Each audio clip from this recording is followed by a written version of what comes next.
शिक्षक दिवस और शिक्षक दिवस की सभी साथियों को हार्दिक शुभकामनाएं।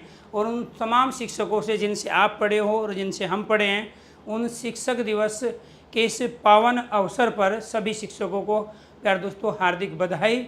और तमाम उन शिक्षकों से जिनसे हमने सीखा है, चाहे वो घर पे हो, पड़ोस में हो, रिश्तेदार हो, ठीक है, उन सभी शिक्षकों को विशेष रूप से नमन।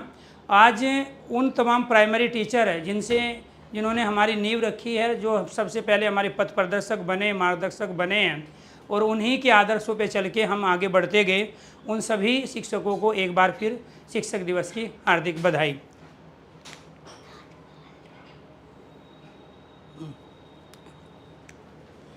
तो टॉपिक जो था प्यारे दोस्तों, स्वर संधि का लास्ट वाला भेद है, उसको करेंगे हम कंप्लीट।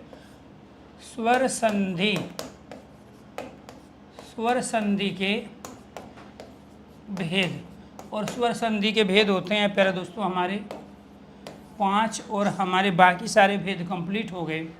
एक बचा है 5वां भेद, और वो है हमारा अयादि संधि।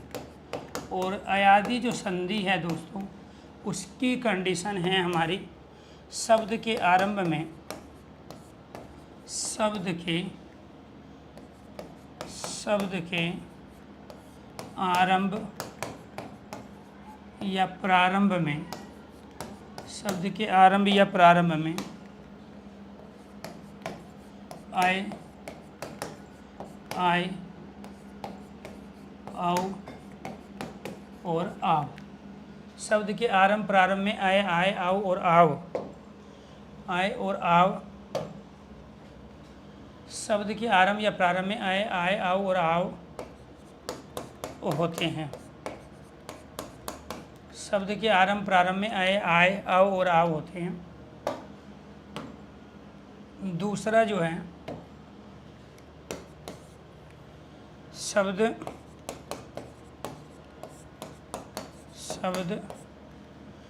3 वर्णों से मिलकर बनता है।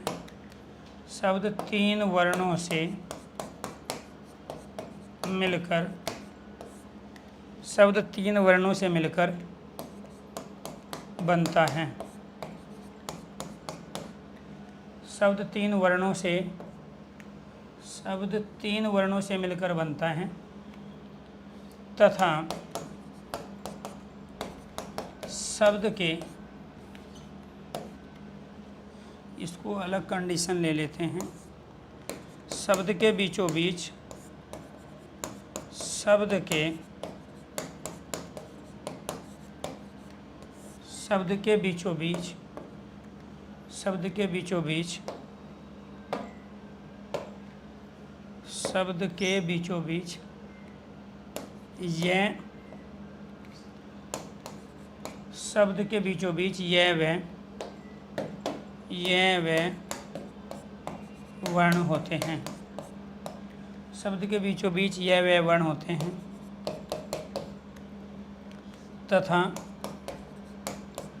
तथा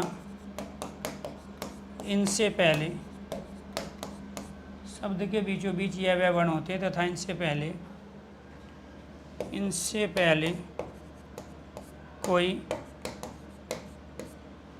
पहले कोई स्वर सहित व्यंजन, तथा इनसे पहले कोई स्वर सहित व्यंजन होता है। संधि विच्छेद करने पर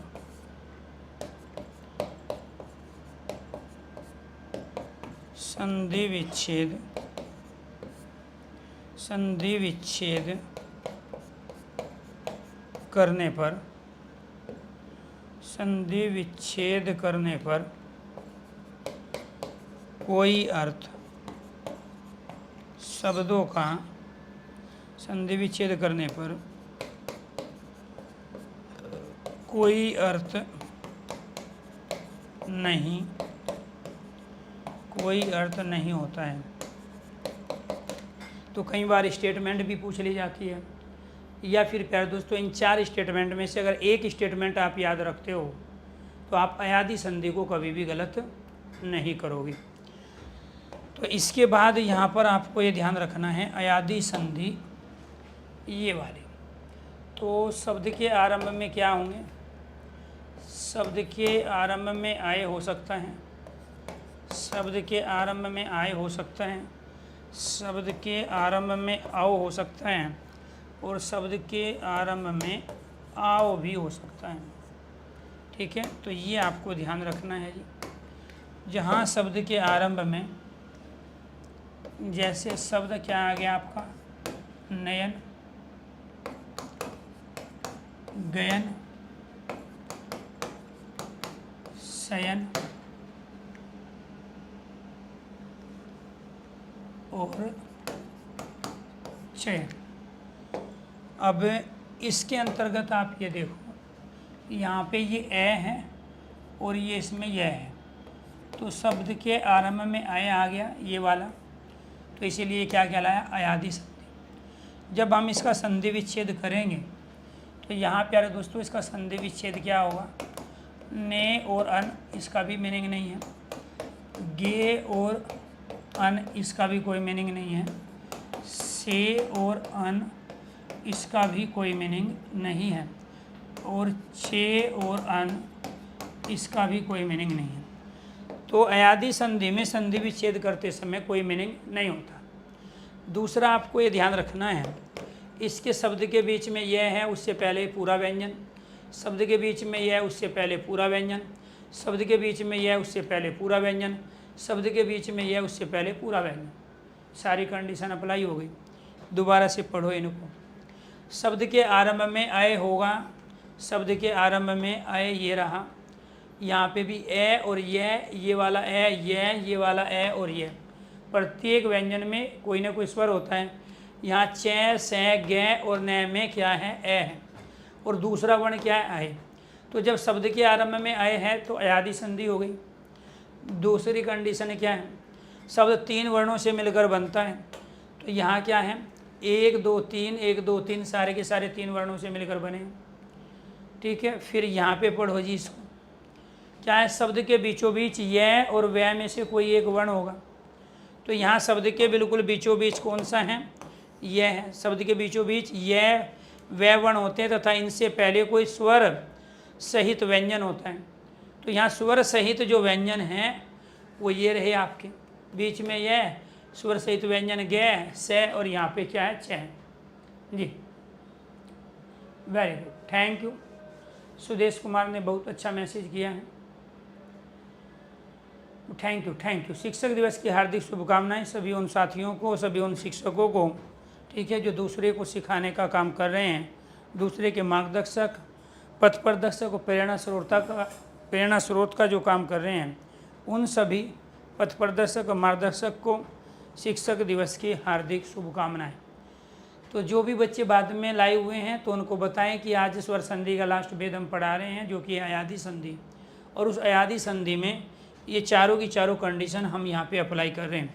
संधि विच्छेद करने पर कोई अर्थ नहीं होता। अयादि संधि एकमात्र संधि के तीनों भेदों में ऐसी है जहाँ पे हम जब संधि विच्छेद करते हैं उनके दो टुकड़े करते हैं, ने और अन के रूप में, गे अन, से अन और चे अन के रूप में, तो यहाँ पे इनका कोई मीनिंग नहीं है। अब आ जाते हैं इस वाले पे। यहाँ पे क्या आ गया आपका? नायक, गायक, नायिका और गायिका। तो ये आपको ध्यान रखना है। तो ये क्या हो गया? यहाँ पे ये वाला आ और ये वाला ए, ये क्या बन गया? आय बन गया। इसीलिए मैंने यहाँ पे ये आय लिखा हुआ है। इन सब के आरंभ में, प्रारंभ में आय है, और जहाँ इन सब के आरंभ प्रारंभ में आए हैं वो क्या कहलाता है? अयादि संधि। इसमें ये रहा आपका आ और ये है, इसमें ये वाला आपका आ और ये वाला आपका ये है, इसमें ये वाला आपका आ और ये वाला ये है। तो इन सब में क्या है? आय। शब्द के आरंभ में तो अयादि संधि है। जब संधि विच्छेद करते हैं तो क्या बनेगा इसका? इसका बनेगा ने और अक, इसका बन जाएगा गे और अक गायक, इसका ने और ई का नायिका, और इसका गे और ई का क्या बन जाएगा? गायिका। तो ये आपको ध्यान रखना है। इसके साथ साथ यहाँ पर जो हमने मात्रा लगाई वो किसकी मात्रा लगाई, आई की मात्रा लगाई। ठीक है, इसकी मात्रा कितनी होती है, 1। तो इसी वजह से प्यारे दोस्तों यहाँ ये आपको 1 मात्रा लगी। इस पे जो मात्रा लगती है, जहाँ आय होता है उस पे मात्रा 2 लगती है, और इसकी मात्रा कितनी होती है, 2 होती है। जहाँ ये अव होता है वहाँ मात्रा हम अव की प्रयोग करते हैं संधि विच्छेद के दौरान, और जहाँ अव होता है वहाँ मात्रा हम अव की प्रयोग करते हैं। अब इसके जो शब्द बनेंगे वो क्या बनेंगे, पवन, भवन, हवन, कवक, धवन, श्रवण, पवित्र, एनीथिंग और भी बन सकते हैं। ऐसे ही इसके जो एग्जाम्पल बनेंगे वो कौन से बनेंगे, इसके बनेंगे यहाँ पावक, पावन,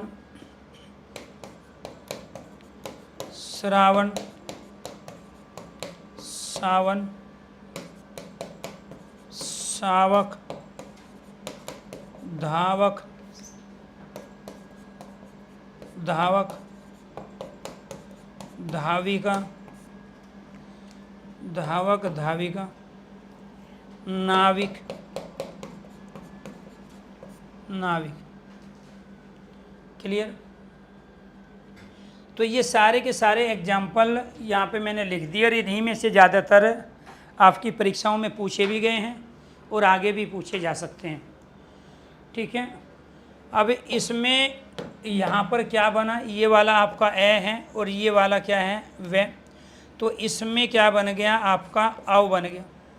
यहाँ पर ये आ है और ये क्या है, आपका वे। इसमें क्या बन गया आपका, इसमें आपका आव बन गया। तो जहाँ आव बनेगा वहाँ अयादी संधि होगी, जहाँ शब्द के आरंभ में आव होगा वहाँ भी अयादी संधि होगी, ये आपको ध्यान रखना है। जहाँ आव होता है वहाँ मात्रा अव की लगाएंगे, जहाँ आव होता है वहाँ संधि में मात्रा अव की लगती है। तो फिर यहाँ पे प्यारे दोस्तों जब इनका हम संधि विच्छेद करेंगे तो वो संधि विच्छेद क्या होगा, आपको ये यहाँ पे ध्यान रखना है। इसको करेंगे हम पो और अन पवन, इसको भो और अन भवन, इसको हो और अन हवन, इसको को और अन अक कवक, इसको धो और अन धवन। यहाँ पे श्रो और अन, यहाँ पे इस वाले न का न में परिवर्तन होगा, आपको ये ध्यान रखना है। ये वाला जो न है, इस वाला जो न है, इसका परिवर्तन न में होगा। इसके बाद में ये जो बना आपका, ये क्या बन गया आपका,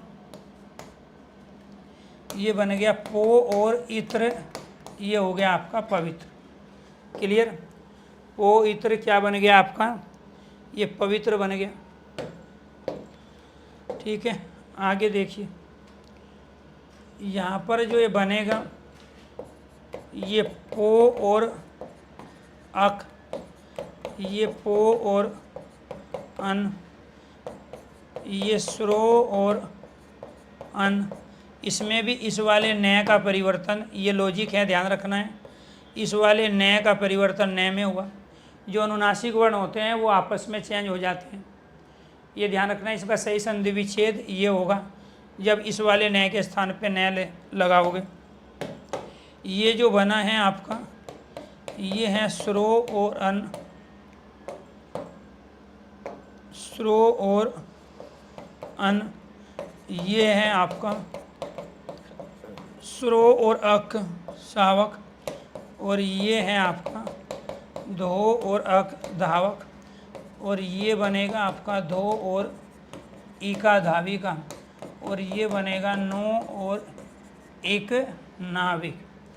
तो दोस्तों आपको ये ध्यान रखना पड़ेगा कि जहाँ भी अय आएगा वहाँ मात्रा आई की लगेगी 1 जैसे लगी है। जहाँ आय आएगा वहाँ मात्रा 2 लगेगी इसकी जैसे लगी है। जहाँ आव आएगा वहाँ मात्रा इसकी लगेगी जैसे ये लगी है। और जहाँ आएगा आव वहाँ मात्रा अव की लगेगी जैसे इस पे लगी है। तो शब्द के आरंभ में अगर अय आय अव और आव आ जाए तो अयादि संधि है। इनमें से संधि विच्छेद का कोई मीनिंग है नहीं। सारे शब्द 3 वर्णों के मिलके बने हैं। 1 2 3, 1 2 3। आ यहाँ मात्रा है, वर्ण नहीं है। इसमें भी 1 2 3 है। ऐसे यहाँ पे 1 2 3, सारे 3 वर्णों से मिलके बने हैं। सभी शब्दों के बीच में या तो यह है या फिर वह है। इसके बीच में यह है, इसके बीच में भी यह है, इसके बीच में वह है और इसके बीच में भी वह है। शब्द के बिल्कुल बीचों बीच या तो यह होगा या वह होगा। यह वह यण संधि में भी होते हैं, लेकिन उनसे पहले आधा व्यंजन होता है, जबकि यहाँ क्या होगा, पूरा व्यंजन होगा। यदि यह वह से पहले पूरा व्यंजन है, शब्द के आरंभ में अय आय औ और आव लगा है, तो वो अयादि संधि के उदाहरण होते हैं। हमने यहाँ पे चारों कंडीशन अप्लाई कर दी। शब्द के आरंभ में आय हो, आव हो या फिर आव होते हैं। शब्द 3 वर्णों से मिलकर बनता है। शब्द के बीच में या तो यह होगा या वह वर्ण होंगे, तथा इनसे पहले स्वर सहित व्यंजन, पूरा व्यंजन होता है। ठीक है, संधि विच्छेद करने पर कोई अर्थ नहीं होता है, तो उसे अयादि संधि कहते हैं। अयादि जो शब्द बना है, इसके आरंभ में भी क्या है, अय है। तो इस अय का अर्थ यहाँ यही है, अय और आदि क्या हो गया, अयादि। आदि का मतलब आरंभ में, जिसके आरंभ में अय और अय के जैसे और भी हो, अय और अय के जैसे और भी हो, उसी को अयादि संधि कहते हैं। अगर यहाँ तक चीज़ें क्लियर हो गई हो तो एक बार सारे स्टूडेंट ओके कीजिए, यस कीजिए।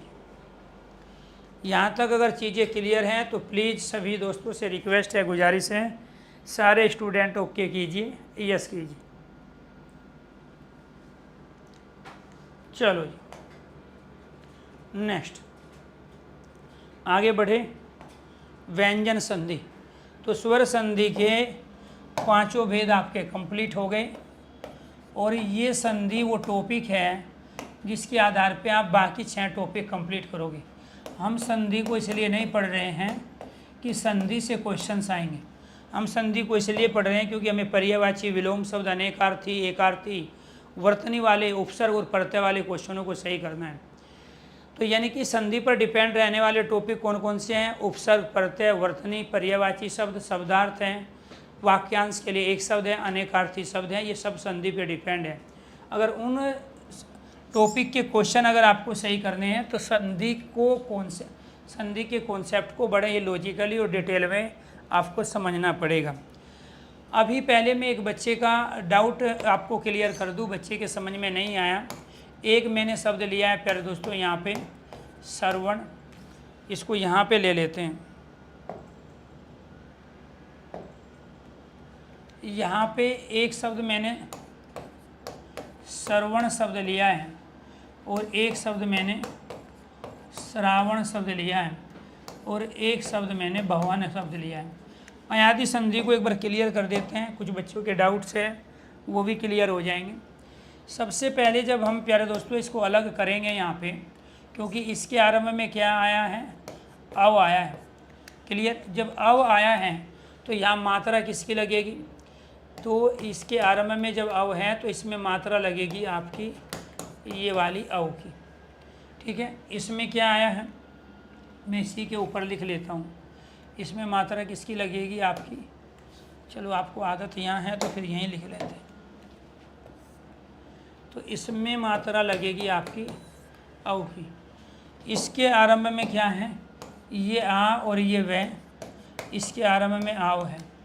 तो जब इसके आरंभ में आव है तो यहाँ मात्रा किसकी लगेगी, यहाँ मात्रा लगेगी इस वाले अव की। इसके आरंभ में ये वाला ए और ये वाला वह है, अव है। ठीक है जी, इसमें मात्रा किसकी लगेगी, इस वाले अव की मात्रा लगेगी। ये तो क्लियर हो गया। अयादि संधि के उदाहरण है, ये भी क्लियर हो गया। क्यों, बीच में वह, पहले पूरा व्यंजन, बीच में वह पूरा व्यंजन, बीच में वह पूरा व्यंजन, ये भी क्लियर हो गया।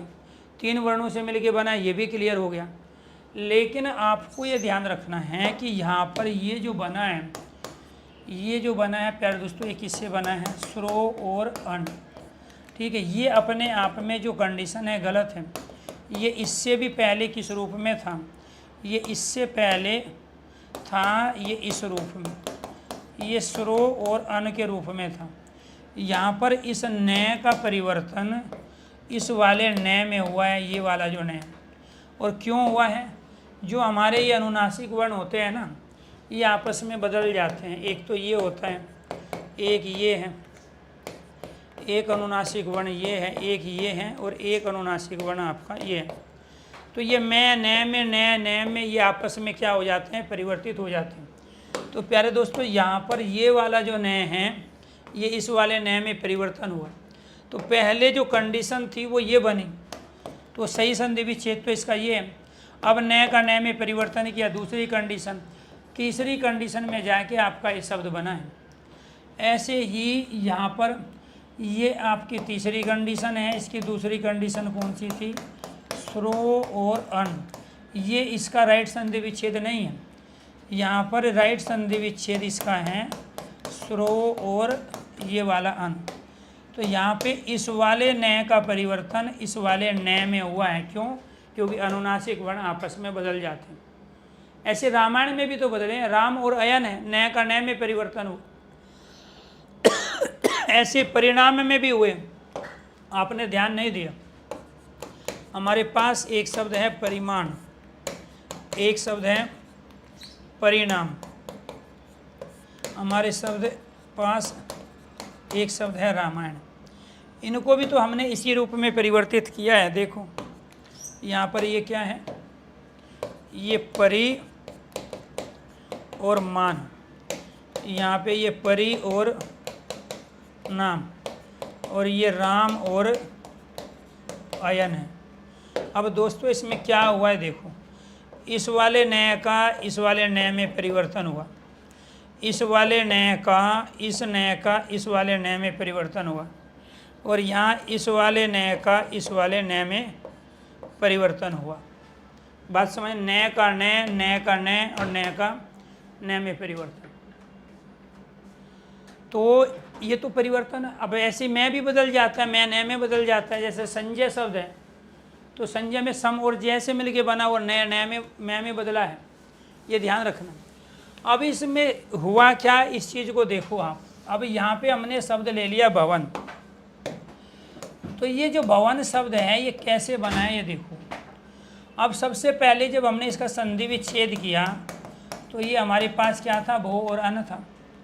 अब ये जो बना है ये किससे बना है? ये भो और औ से मिलके बना है, और इधर क्या है? ये अन है, इधर ये अन है आपका। अब ये जो बना है ये किससे मिलके बना है? ये ए और ऊ से मिलके बना है। ये जो औ है ए और ऊ से मिलके बना है, और इधर क्या है? आपका अन है। तो संधि होती है वर्णों के बीच में, तो वर्णों के मेल को क्या कहते हैं? संधि कहते हैं। तो इधर से हमने ऊ ले लिया और इधर से हमने ए ले लिया, तो इन दो वर्णों को मिला के हमने क्या बनाया? वह बनाया। तो इस भवन में जब संधि विच्छेद कर रहे थे भो और अन, यहाँ तो वह था ही नहीं। अब ये वह कहाँ से आया? तो हमने क्या किया? ये भय और औ को अलग किया, ये अन सेम रखा, ये बना ए और ऊ को। पहले वाले का अंतिम वर्ण लेते हैं, तो पहले वाले का अंतिम वर्ण आपका ऊ है, बाद वाले का पहला वर्ण लेते हैं, उन दोनों को आपस में मिला के हम वर्णों का मेल करके उसको संधि का निर्माण करते हैं। तो ऊ और ए मिल के वह बन गया। इधर से क्या बच गया? इधर से बच गया आपका ये आधा भय और ए, आधा भय और ए मिल के बन गया आपका पूरा भय। किसी व्यंजन में अगर स्वर मिलाओगे तो स्वर सहित व्यंजन बनेगा। इसके बाद में फिर आप इधर क्या, जब ए आपने इधर ले लिया, इधर से न बच गया, तो ये आपने न लिया, ऊ और ए को मिला के क्या बनाया? वह ऐसे भवन शब्द बनाया। यहाँ संधि विच्छेद किया तो इसका कोई मीनिंग नहीं था। अच्छा, मीनिंग नहीं था तो संधि तो नहीं होनी चाहिए इनमें, क्योंकि संधि की तो कंडीशन है, रूल है कि शब्दों को जहाँ से आप अलग करोगे उनका मीनिंग होना चाहिए। तो जहाँ दो निकटवर्ती वर्णों का मेल होता है उसे संधि कहते हैं, संधि की परिभाषा है। तो यहाँ वर्णों का मेल हो रहा था लेकिन संधि विच्छेद का कोई मीनिंग नहीं था, उसके बावजूद अयादि संधि एक भेद बनाया गया बाद में, और स्वर संधि के 5 भेद हो गए। तो यहाँ जब वर्णों का मेल हो रहा था तो संधि माननी पड़ेगी। वहाँ संधि विच्छेद का मीनिंग नहीं था लेकिन वर्णों का मेल हो रहा था, और वर्णों के मेल को क्या कह रहे हैं? संधि कह रहे हैं। जब वर्णों का मेल हुआ, योग हुआ, तो प्यारे दोस्तों फिर यहाँ संधि के माध्यम से नए शब्दों का निर्माण भी हो गया। तो इस तरीके से आपको ध्यान रखना है। अयादि संधि में संधि विच्छेद में मीनिंग नहीं होगा, लेकिन वर्णों का मेल होगा, ये आपको ध्यान रखना है। इसका सही संधि विच्छेद यहाँ पे ये होगा स्वरवर्ण में, और इसमें ये आप गलती इन चीज़ों में नहीं करोगे। अब आ जाओ आप व्यंजन संधि, और व्यंजन संधि की है पहली कंडीशन। व्यंजन संधि की क्या है? पहली कंडीशन है क्या?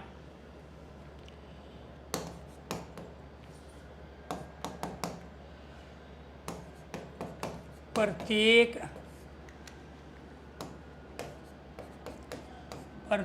वर्ग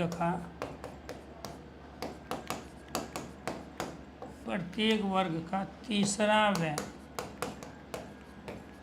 पांचवा वर्ण, प्रत्येक वर्ग का तीसरा व पांचवा वर्ण अपने वर्ग के, प्रत्येक वर्ग का तीसरा व पांचवा वर्ण अपने वर्ग के, प्रत्येक वर्ग का तीसरा पांचवा वर्ण अपने वर्ग के प्रथम वर्ण, प्रत्येक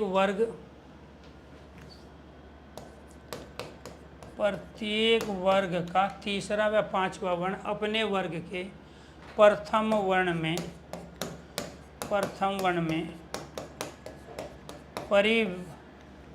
प्रत्येक वर्ग का तीसरा व पांचवा वर्ण अपने वर्ग के प्रथम वर्ण में परिवर्तित हो जाता है, परिवर्तित हो जाता है। शब्द का अर्थ बनाने के लिए परिवर्तित हो जाता है, शब्द का अर्थ हो जाता है, शब्द का अर्थ बनाने, शब्द का अर्थ बनाने के लिए, शब्द का अर्थ बनाने के लिए कैसे करोगे जी? यहाँ पे हमने शब्द ले लिया वागीश, वागजाल,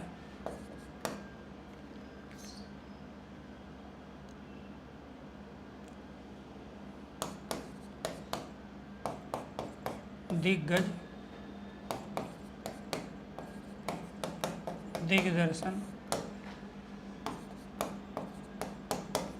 और वांग्मय। यहाँ पे सही संधि विच्छेद क्या होगा? वाग और ईश, वाग और जाल, दिग और गज, दिग और दर्शन, ये वाक और मैं। यहाँ पे क्या हो गया? ये वाक और ईश, वाक और जाल, दिग और गज, दिग और दर्शन, वाक और मैं। तो ये क्या है जी? ये पहली कंडीशन है, ये दूसरी कंडीशन है, और ये तीसरी कंडीशन। प्रत्येक वर्ग का पहला अपने वर्ग के तीसरे में, पहला अपने वर्ग के तीसरे में, तीसरा अपने वर्ग के पहले में, तीसरा अपने वर्ग के पहले में, पहला अपने वर्ग के पांचवें में बदल गया। ये वर्णमाला में भी आपको बताया गया था जब स्पर्श व्यंजन पढ़ रहे थे कि प्रत्येक वर्ग का जो तीसरा है, पांचवा वर्ण है, वो अपने वर्ग के प्रथम वर्ण में परिवर्तित होता है। क्यों होता है? शब्द का अर्थ बनाने के लिए। ठीक है, ये आपको ध्यान रखना है, शब्द का अर्थ बनाने के लिए। तो इधर से क्या आ गया? ये कै और ये ई है, इधर ये कै, ये जै, ये कै और ये गै है, ये कै और ये क्या है? दै है, और ये क्या है? ये कै है, और ये आपका मैं। क्लियर? ये आपको ध्यान रखना है। तो व्यंजन संधि कहाँ है? जहाँ किसी व्यंजन के साथ कोई स्वर आया हो, व्यंजन के साथ व्यंजन आया हो, व्यंजन के साथ व्यंजन, व्यंजन के साथ व्यंजन, व्यंजन के साथ व्यंजन का निर्माण। ये तो दोनों व्यंजन हो, जैसे इसमें दोनों व्यंजन है, इसमें भी दोनों व्यंजन है, ले फिर व्यंजन के साथ स्वर हो, तो वो व्यंजन संधि है। अब मीनिंग यहाँ पर इसका है, वाक का अर्थ होता है वाणी, ठीक है। तो प्रत्येक वर्ग का पहला तीसरे में, जब वो ये देगा तब आप कहोगे पहला तीसरे में बदल गया, जब वो ये देगा तब आप कहोगे तीसरा पहले में बदला। वो कई बार तो ये दे के पूछेगा इसका सही संधि विच्छेद। इस वाक का अर्थ वाणी होता है। इस स्वामी, वाणी का स्वामी वाक, इस वाक जाल जो अपने वाणी की बातों में जो फंसा लेता है उसको वाक जाल कहते हैं। दिग्गज जो सब तरह से मजबूत है, दिग दिशा गज ताकतवर जो हर दिशा में मजबूत ताकतवर है, दिग दर्शन जिसने सभी दिशाओं का दर्शन कर लिया हो, वाक वाणी में रचना करना, जिसकी वाणी से सृष्टि हुई है, रचना हुई है, वो वांग्मय कहलाता है, जिसको हम साहित्य कहते हैं, लिटरेचर कहते हैं। तो वांग्मय क्या है? साहित्य। जैसे संस्कृत वांग्मय, हिंदी वांग्मय, हिंदी साहित्य, इसको इंग्लिश में लिटरेचर कहा जाता है। तो ये सब व्यंजन संधि के उदाहरण हुए। इसके अलावा आप दूसरे एग्जाम्पल इसमें देखिए। क्या एग्जाम्पल है जी? यहाँ पे हमने शब्द ले लिया अब्ज, अब्द और अवधि। इसके बाद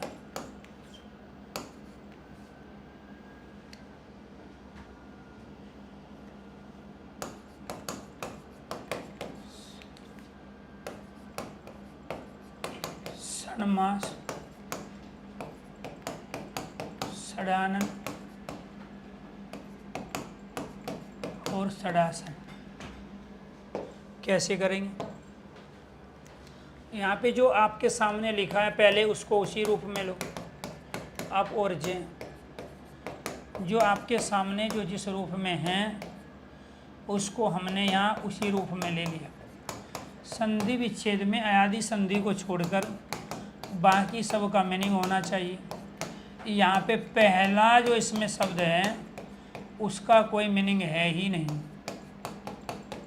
यहाँ आनन का तो अर्थ है, यहाँ पे षड और आसन, आसन मतलब बैठने का स्थान। तो इनमें पहले का कोई अर्थ नहीं था। आज जब पहले का अर्थ नहीं था तो अर्थ बनाना पड़ेगा। तो अर्थ कैसे बनेगा? अप और जे। इधर आप आधा हमेशा आधे में बदलेगा, पूरा पूरे में बदलेगा। तो ये आधा है, ये आधे में बदलेगा। ऐसे ही यहाँ पे क्या है? षट और मास। यहाँ पे क्या है? ये षट और आनन, षट और आनन। और यहाँ पे ये क्या है? षट और आसन। ये आपको ध्यान रखना है। तो यहाँ क्या आ गया जी? यहाँ पै के बाद में चे, यहाँ पै के बाद में दें, यहाँ पै के बाद में धें, यहाँ टै के बाद में मैं, यहाँ टै के बाद में आ। ठीक है जी। यहाँ टै के बाद में क्या है? आ है। और यहाँ टै के बाद में आ।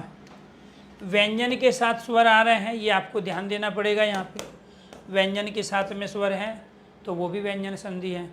व्यंजन के साथ में व्यंजन है तो व्यंजन संधि। यहाँ सब में व्यंजन के साथ व्यंजन है तो व्यंजन संधि। लेकिन नियम क्या बना? इसका सही संधि विच्छेद ये है, दूसरे नंबर पे ये बना, तीसरे पे जाके ये शब्द बना, वो भी 300 साल बाद। अब यहाँ पे प्रत्येक वर्ग का आपको ये ध्यान रखना है, प्रत्येक वर्ग का पहला अपने वर्ग के तीसरे में। एक पै वर्ग है और उस पै वर्ग में पै फै, पै फै बै, पै फै बै भै और मैं आता है। और ये पै फै बै भै मैं जो है ये पहला है, ये तीसरा है और ये पांचवा है। ठीक है। ऐसे ही एक वर्ग आता है आपका टै वर्ग। कौन सा वर्ग आता है? टै वर्ग। इसमें टै, ठै, डै, ढै और नै आता है। ये आपका पहला है, ये तीसरा है और ये आपका पांचवा है। ऐसे ही आपने इधर भी किया। इसमें एक होता है आपका कै वर्ग, और इस कै वर्ग में ये आपका कै, ये कै है, ये गै है, ये गै है और ये गै। जिन्होंने रेगुलर क्लास अटेंड की है उनको यहाँ दिक्कत नहीं है, ठीक है, क्योंकि उनको पता है कि ये कै वर्ग का पहला वर्ण है, ये तीसरा है और ये पांचवा, ये वर्णमाला में मैं पढ़ा चुका हूँ। और रेगुलर क्लास अटेंड करोगे तो हिंदी के सारे क्वेश्चन सही होंगे, अदरवाइज गलत होंगे।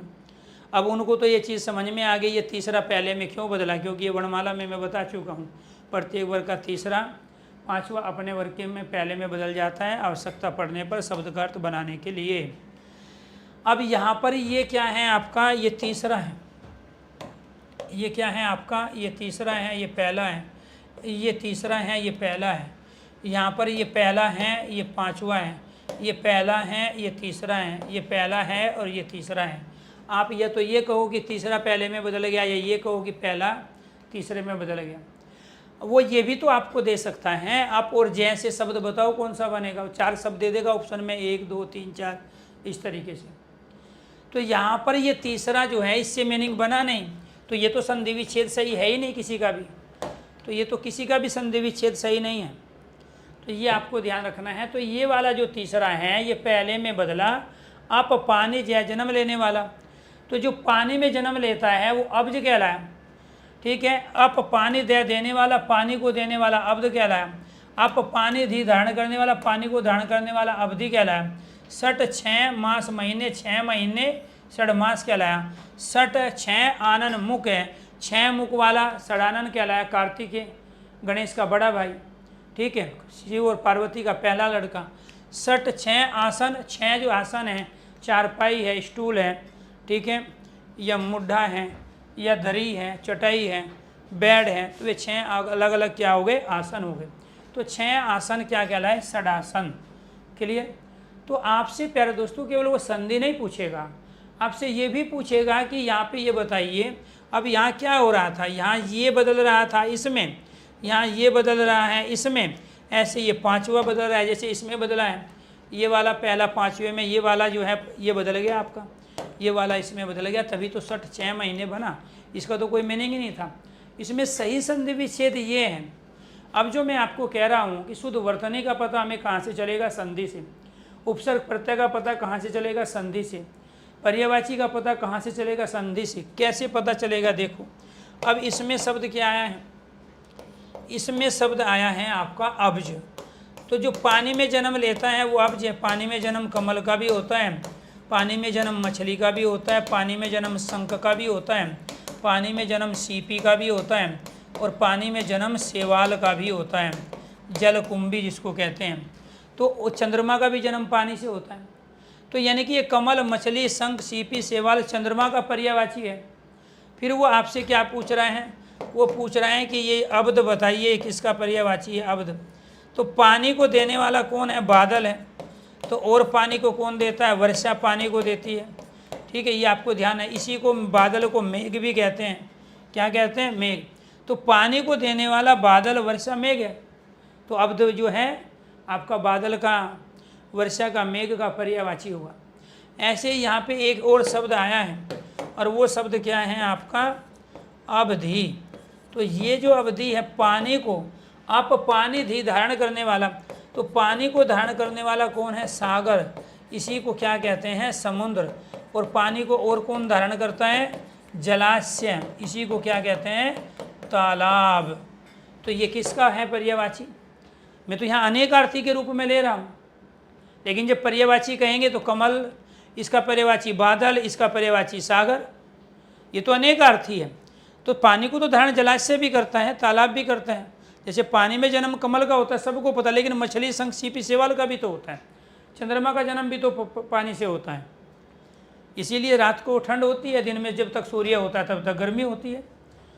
तो चंद्रमा का जन्म चूँकि पानी से हुआ है, तो इसी वजह से चंद्रमा के निकलने पर गर्मियों में भी आप ठंड महसूस करते हो। लोग छत पे जाके सोते हैं, खुले में सोते हैं, ठीक है। तो यहाँ पर आपको ध्यान रखना, अनेकार्थी शब्द, पर्यायवाची, यहाँ तक वर्तनी, ये सब आप किससे कर पा रहे हो, संधि के माध्यम से। तो मैं केवल संधि नहीं करा रहा हूँ, मैं दोस्तों संधि के साथ साथ आपको ये तमाम चीज़ पढ़ा रहा हूँ जिसकी आपको आवश्यकता होगी इन सभी क्वेश्चनों को कंप्लीट करने में। ठीक है जी। नेक्स्ट और देखो जी, यहाँ पे शब्द दे दिया,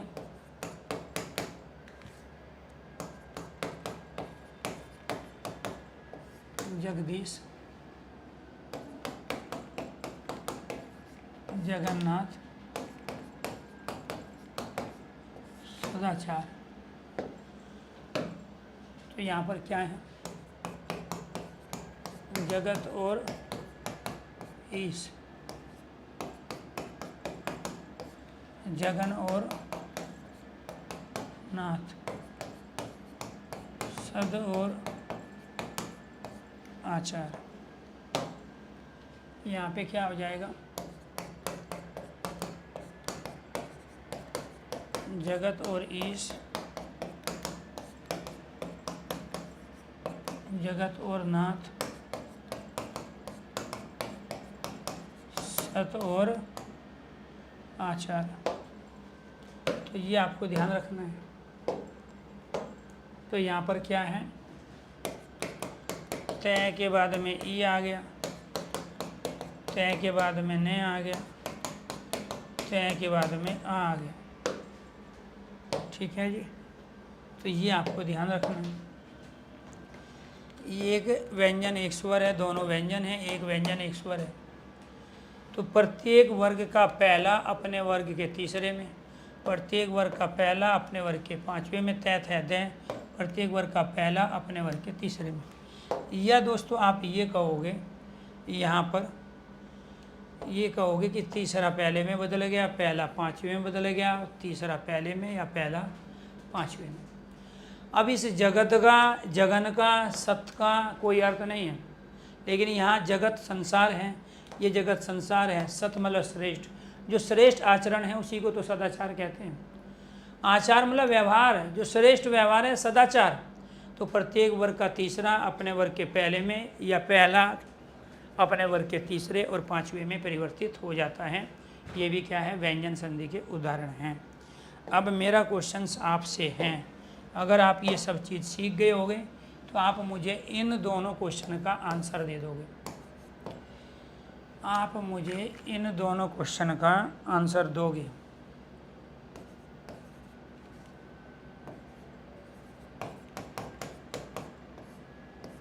सठ दर्शन,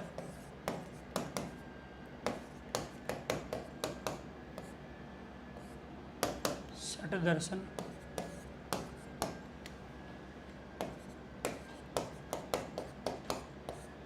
सठ दर्शन।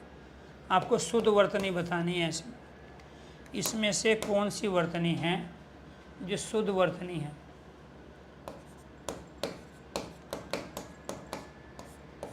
चलो, इनमें से आपको शुद्ध वर्तनी, आपको क्या बताना है, शुद्ध वर्तनी बतानी है।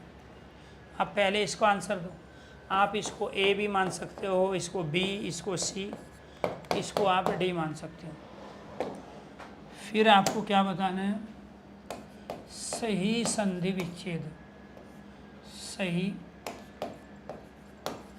सही संधि,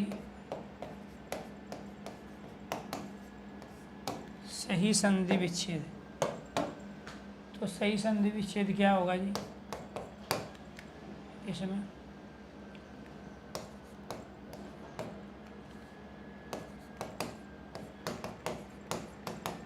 सठ दर्शन,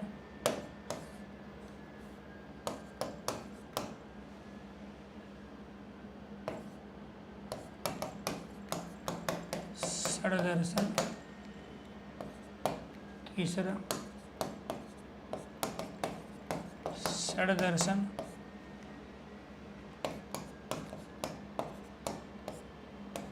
चौथा सठ दर्शन। Very good. इसमें से आपको बताना है, इसमें से सही संधि विच्छेद कौन सा है। ठीक है, मैं इसमें 5 ऑप्शन दे देता हूँ।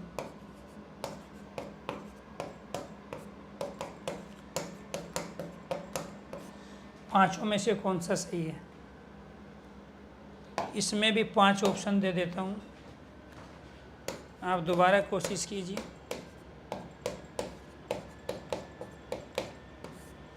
दोबारा कोशिश कीजिए 5 ऑप्शंस के साथ में। रट्टा नहीं मारना है, लॉजिकली। जी जी, धन्यवाद अश्विनी कुमार, थैंक यू। तो जो बच्चे बाद में लाए हुए थे, सभी साथियों को एक बार फिर शिक्षक दिवस की हार्दिक शुभकामनाएं। जी, वेरी गुड। अब आ जाओ लॉजिक पे। इसमें से दोस्तों कोई भी सही नहीं है। ये भी गलत, ये भी गलत, ये भी गलत, ये भी गलत, ये भी गलत। इसमें से भी कोई सही नहीं है। ये भी गलत, ये भी गलत, ये भी गलत और ये भी गलत। मैं अकेला टीचर हूँ जो बच्चों को पहले गलती करवाता हूँ फिर सिखाता हूँ, क्योंकि एक साइकोलॉजिस्ट हुए हैं थॉर्नडाइक, उन्होंने कहा त्रुटि एंड प्रयास, गलती करो और सीखो। गलती करके सीखने के बाद में जो सीखना हुआ वो पेपर में बिल्कुल सही होगा, अदरवाइज पेपर में गलती करोगे। इसमें से सही क्या है? इसमें से सही है ये वाली वर्तनी जो ऊपर के 5 ऑप्शन में नहीं है। इसमें से सही क्या है? इसमें से सही संधि विच्छेद है सड़ और दर्शन, जो ऊपर के 5 में नहीं। इसमें गलती क्या है? तो ये आपको ध्यान रखना है जी। सॉरी, ये 60, ये थोड़ा सा गलत लिख दिया मैंने। ये हो गया आपका 60 मतलब 6, जो 6 दर्शन है वो 60 दर्शन है। तो कुल मिला के आप दोनों चीज़ों को कैसे समझोगे, आपको ये ध्यान रखना है। हमारा जो मूल शब्द होता है ना, वो ये 60 दर्शन होता है। ठीक है, ये यहाँ पे डे है, मैं दोबारा लिख देता हूँ। ये क्या है आपका 60 दर्शन, ये शब्द होता है जो 6 दर्शन है। पहले हमने इसको इस रूप में ले लिया जैसा ये लिखा हुआ है, ये 60 दर्शन। अब इसका कोई मीनिंग नहीं है। जब मीनिंग नहीं है तो फिर क्या करना पड़ेगा? मीनिंग बनाना पड़ेगा। तो पहली जो कंडीशन हुई वो ये हुई, दूसरी ये, तीसरी में जाके शब्द बना। प्रत्येक वर्ग का पहला अपने वर्ग के तीसरे में बदला, आधा टे आधे डे में बदलेगा। 60 मतलब 6, जो 6 दर्शन है वो 60 दर्शन, इसलिए वर्तनी हो गई ये सही, और शब्द हो गया आपका ये सही जो कि यहाँ लिखा हुआ है। अब आपको आपकी गलती का पता चल गया होगा, आपने कहाँ गलती की। तो यहाँ पे गलती ये है, अगर इसके नीचे हम यहाँ हलंत देंगे तब ये सही होगा वर्तनी के रूप में। ये गलती इसलिए है क्योंकि ये कै वर्ग का जो अंतिम वर्ण है 5वां, ये गै है, डे नहीं है, इसमें गै आता ही नहीं। कै वर्ग का जो 5वां वर्ण वांग्मय में जो प्रयोग किया ये इसकी वजह से गलत हुआ। वांग्मय में जो प्रयोग किया ये इसकी वजह से गलत हुआ। यहाँ पे ये इस हलंत की वजह से गलत हुआ। यहाँ पे वर्तनी में हम टै का प्रयोग करते हैं नहीं, डे का प्रयोग करते हैं, क्योंकि टै डे में बदल जाता है।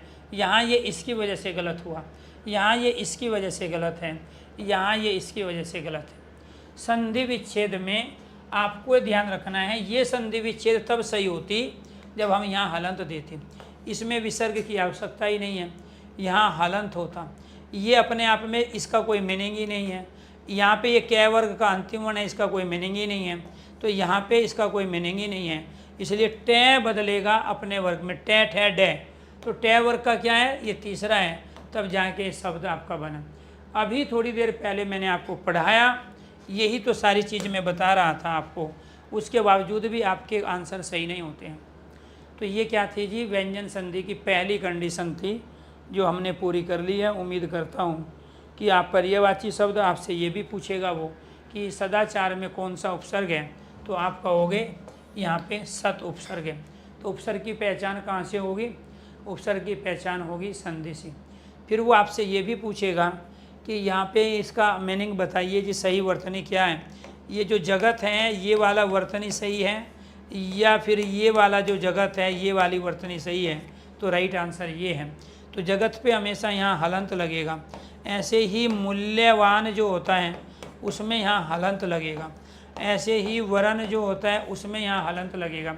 लेकिन आपकी किताबों में ये बिना हलंत के लिखे हुए हैं, जो कि वर्तनी गलत है। और उन्हीं किताबों के पहले पेज पे लिखा हुआ है, किसी भी त्रुटि के लिए प्रकाशक, विक्रेता, लेखक जिम्मेदार नहीं हो। तो ये हलंत के साथ ही अपने आप में शुद्ध वर्तनी के रूप में आते हैं। इसके साथ फिर आपको ये पता चल गया कि पर्यायवाची कहाँ से पता चलेंगे, संधि के द्वारा। अब्द किसका पर्यायवाची है, कमल का। अब्द बादल का। अवधि सागर अर्थात समुद्र का। तो पर्यायवाची की पहचान, उपसर्गों की पहचान और सही वर्तनी की पहचान कहाँ से होगी, संधि के माध्यम से।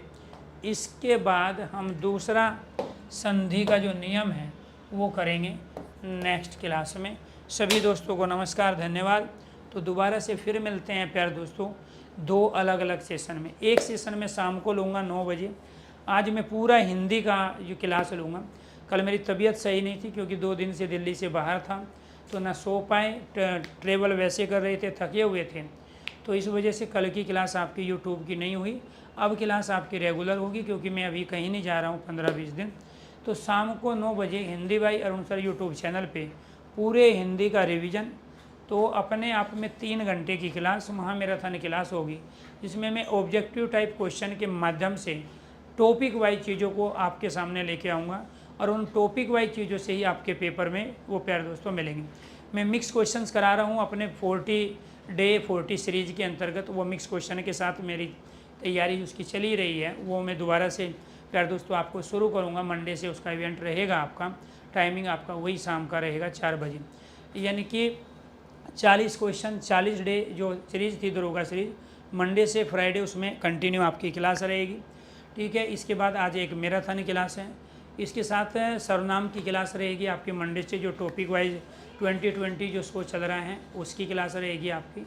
और बाकी मैं बीच में जेनरिक सेशन सैटरडे संडे को मैराथन क्लास हमेशा लेता ही हूँ। तो सभी दोस्तों को नमस्कार, धन्यवाद।